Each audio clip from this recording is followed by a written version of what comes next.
প্রিয় শিক্ষার্থী বন্ধুরা, সপ্তম শ্রেণীর গণিত ক্লাসের 2 নম্বর ক্লাস আজকে।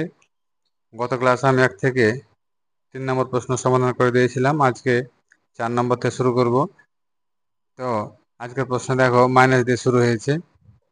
তার জন্য আমরা এখানে প্লাস মাইনাসে গুণ করার সময় যে চিহ্ন পরিবর্তন হয়, ওই জন্য আমি চিহ্নের গুণ তোমাদের আমি লিখে দিয়েছি। তোমাদের চিহ্নের এই গুণটি অবশ্যই তোমাদের মুখস্থ রাখতে হবে, তা না হলে গুণের অঙ্ক করা কষ্টকর হবে বা শিখতে পারবে না।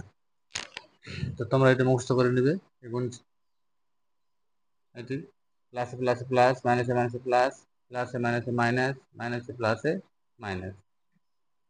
তোমাদের বইয়েও আছে গুণটা, কিন্তু তোমরা এটা কিন্তু গুণ করার আগেই তোমাদের এটা মুখস্থ করতে হবে। তো এখন আমরা 8 আর 2 গুণ করব।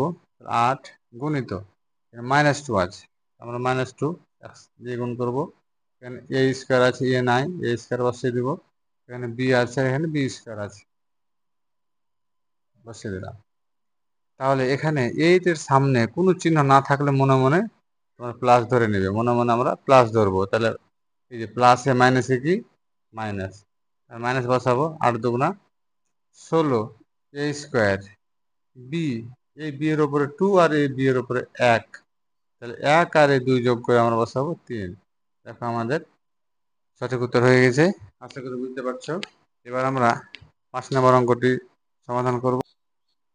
দেখো 5 নম্বর অঙ্কটি আমি লিখে দিয়েছি বোর্ডে।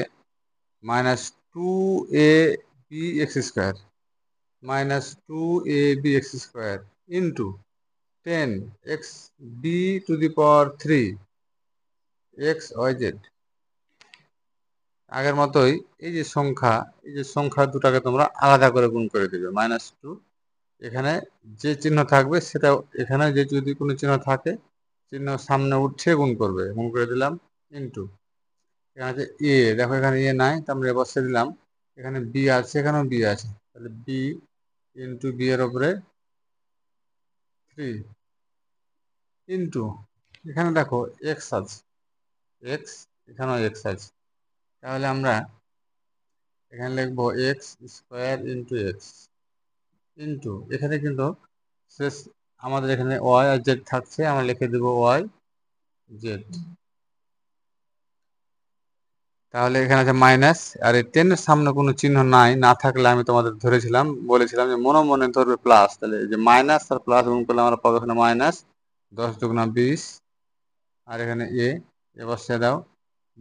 বি এর উপরে এখানে মনে মনে ধরবে 1, এই যে 1 কিছু না থাকলে এই 1 আর 3 যোগ করবে, এ হবে 4 x। একইভাবে তাহলে x এর উপরে 2 আর এখানে 1, 3 y z।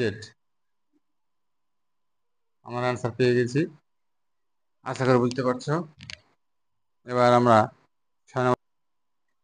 6 নম্বর অঙ্কটি হচ্ছে -3p² ইন্টু -6p⁵ q⁴। এই অঙ্কটি তোমরা কিভাবে গুণ করবে?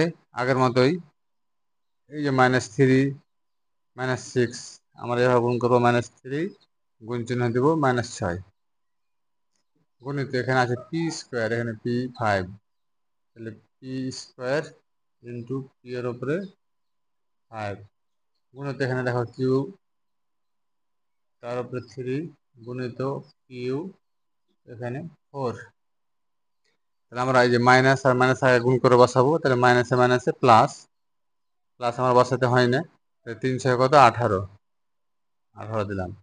এখন পি এর উপরে 2 আর এখানে 5, এভাবে করবো। যদি তোমাদের বুঝতে অসুবিধা হয় তো পি এর উপরে 3 যোগ 4, তাহলে 18, পি এর উপরে 7, পি এর উপরে 7।